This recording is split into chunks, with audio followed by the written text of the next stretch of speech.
ফাঁসি দিতে হবে, ধর্ষণ কাণ্ডে জড়িতদের অবিলম্বে ফাঁসি দিতে হবে। আদিবাসী সিঙ্গেল অভিযান জিন্দাবাদ। আদিবাসী সিঙ্গেল অভিযানের মিছিল ও বিক্ষোভ প্রদর্শন করেন। এই মিছিল পুরুলিয়া স্টেশন হয়ে পুরুলিয়া শহরের ট্যাক্সি স্ট্যান্ডে শেষ হয়। আদিবাসী সিঙ্গেল অভিযানের পুরুলিয়া জোনাল প্রেসিডেন্ট গণেশ মুর্মু বলেন, আজ আমরা আদিবাসী সিঙ্গেল অভিযানের পক্ষ থেকে একটা মিছিল বের করেছি। আপনারা সবাই জানেন, পশ্চিমবাংলায় আদিবাসী নারী ও নাবালিকার ওপর খুন হত্যা চলছে, দিনের পর দিন চলছে। যেমন বাঁকুড়া জেলার ওন্দা থানায় নাবালিকা অষ্টম শ্রেণীর ছাত্রীকে তাকে গণধর্ষণ করা হয়েছে, ঠিক তেমনই দক্ষিণ দিনাজপুরে বংশীহারি ব্লকে 13 বছরের নাবালিকাকে ধর্ষণ ও তার যৌনাঙ্গকে ব্লেড দিয়ে কেটে ক্ষতবিক্ষত করে জীবনের সঙ্গে লড়াই করছে।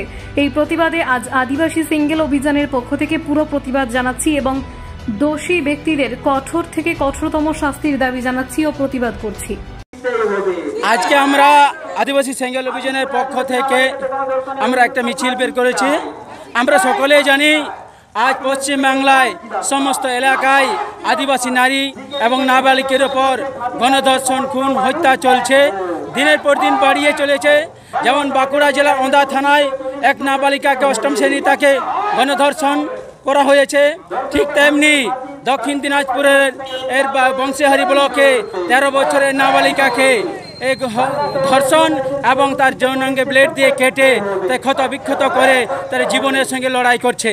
ঠিক তেমনি মালদা জেলার হবিপুরে এক নাবালিকা তিনি চিকিৎসা করতে গিয়েছিলেন, সেখানেও কিন্তু চিকিৎসার দ্বারা তাকেও গণধর্ষিত হয়।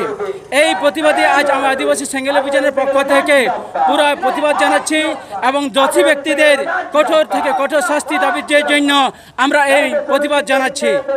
অবিলম্বে ফাঁসি দিতে হবে, ধর্ষণ কাণ্ডে জড়িতদের অবিলম্বে ফাঁসি দিতে হবে। আদিবাসী সিঙ্গেল অভিযান জিন্দাবাদ। আদিবাসী সিঙ্গেল অভিযান জিন্দাবাদ। রাষ্ট্রীয় আদিবাসী নেতা সরকার মুর্মু জিন্দাবাদ।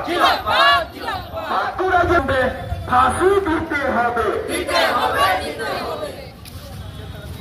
আদিবাসী সিঙ্গেল অভিযান জিন্দাবাদ। আদিবাসী সিঙ্গেল অভিযান জিন্দাবাদ। পুলিশ মন্ত্রী পরিচ্ছন্ন